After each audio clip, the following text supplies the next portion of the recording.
Hey everybody, welcome back to my channel. I'm Joe, and I'm going to talk about the Indian Chieftain in a minute. I just went out on a short ride. I had to go do an Amazon return, and I was looking for a nice place, a scenic place that I could pull over and shoot this video. Check this out.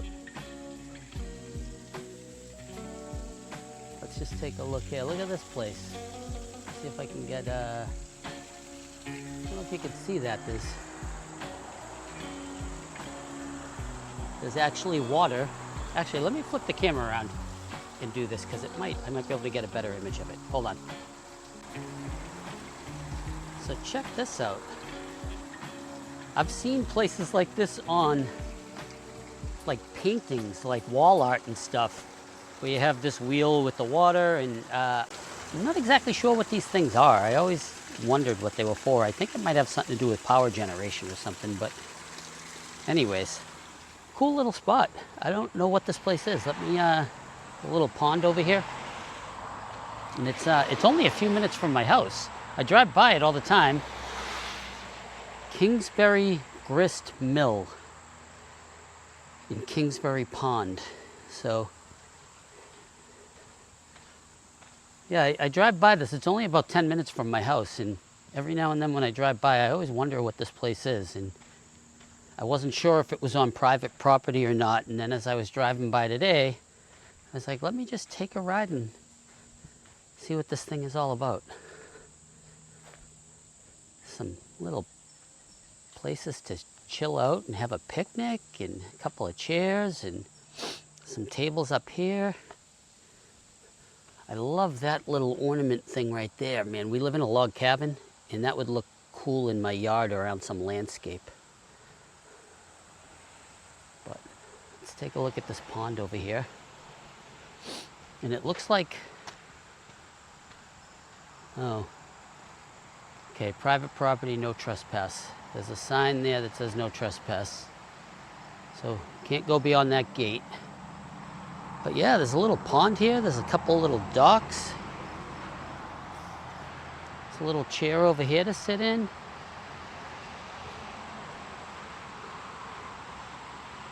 Wonder if you can fish in this place. Might be a cool little spot to take my boy fishing. Anyway, I just wanted to show you the scenery before I get in on the bike. So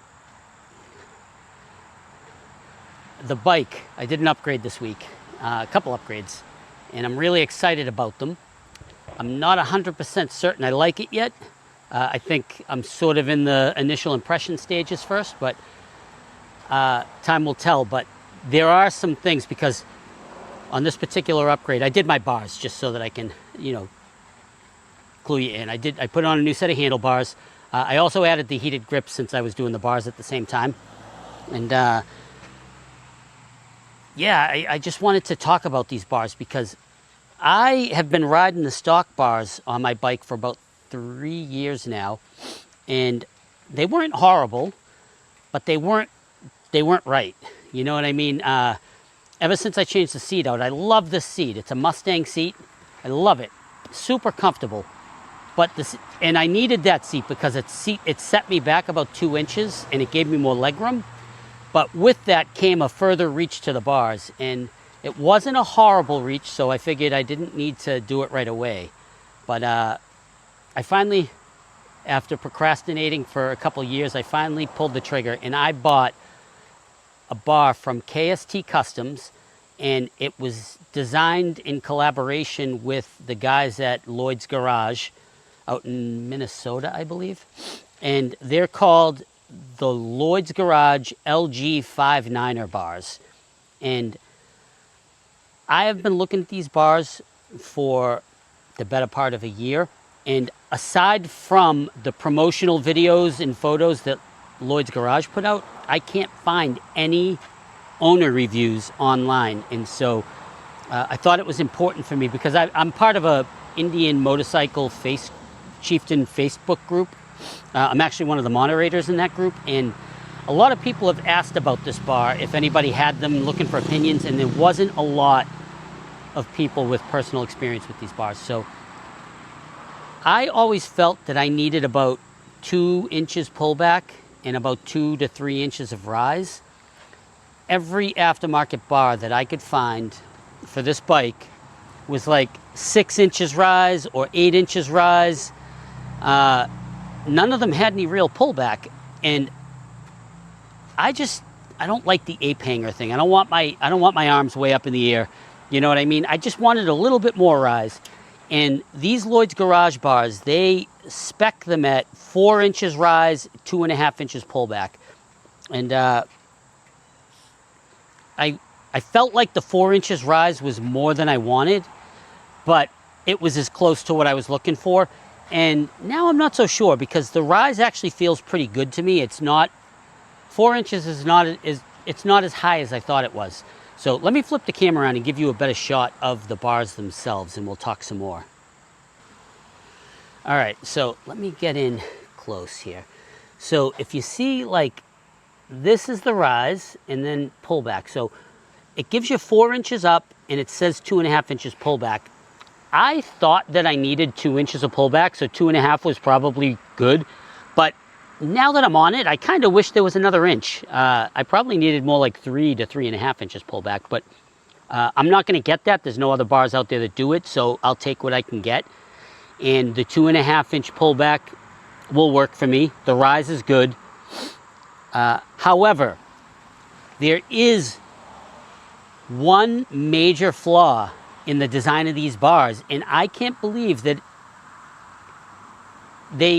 this was either an oversight or deliberate, I don't know, but the bars, when you put these grips on, the controls are like pinned into the bar, so there's no adjustability as to where the controls are.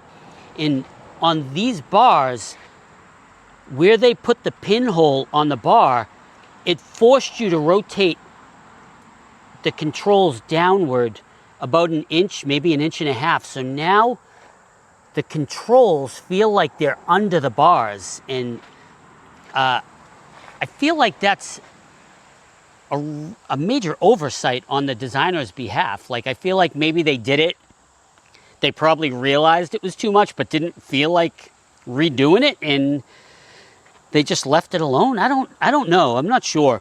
It did make one thing that it did do, though, and maybe this was why they did it, I don't know. It made the reach to the horn easier. And so before, I always felt like the horn was in an awkward spot, and if I were ever in an emergency where I needed to lean on the horn, I was always looking for it. I couldn't find it. Now it's just in a very natural position. I can just kind of, so maybe that's why they did it, I don't know. But it made using the turn signals a little less natural.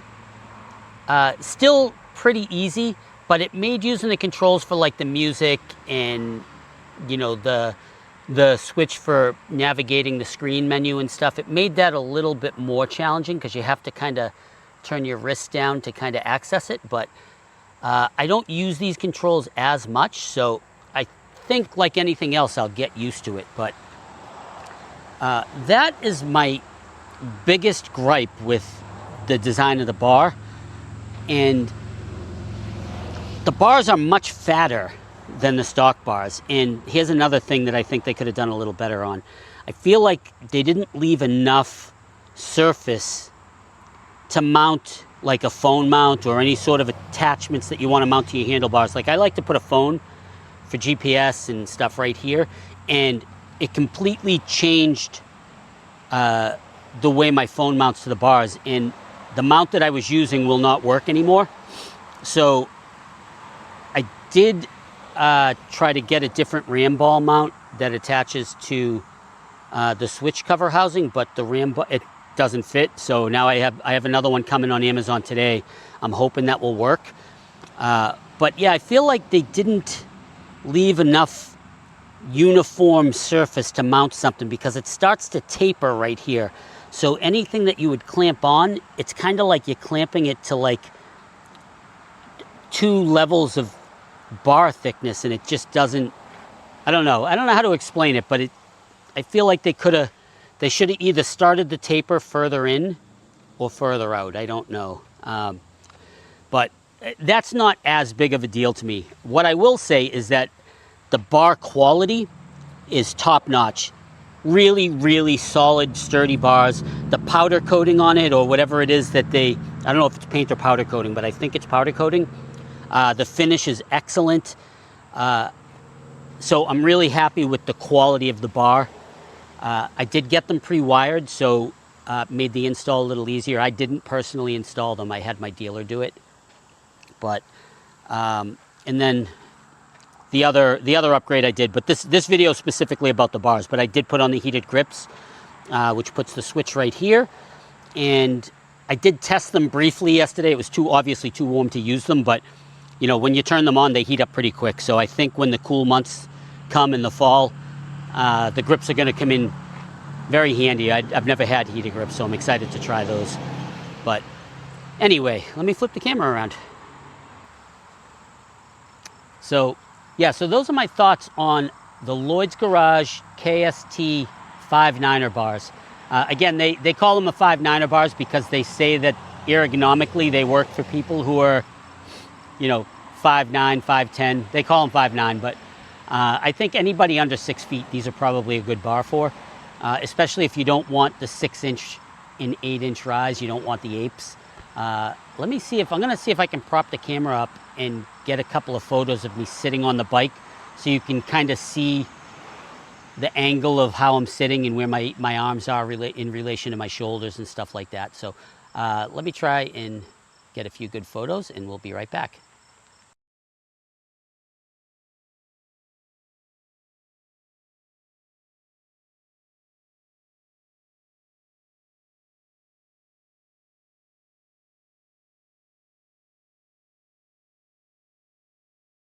So I did get a couple photos that I dropped in, and thought I'd get a quick video and just kind of explain. So you can see that my hands are nearly parallel with my shoulders. They're maybe an inch lower than my shoulders, which is fine with me. I did not want the 6-inch bars or the 8-inch bars that put my hands up higher than my shoulders. So I'm fairly level with my shoulders. I do have a nice little bend in my elbows, so I think that these bars are going to work out for me. But again, this is just my first impressions, my initial impressions on the bars themselves. Do I think they were worth it? They're expensive. They're $500 for the pre-wired bars.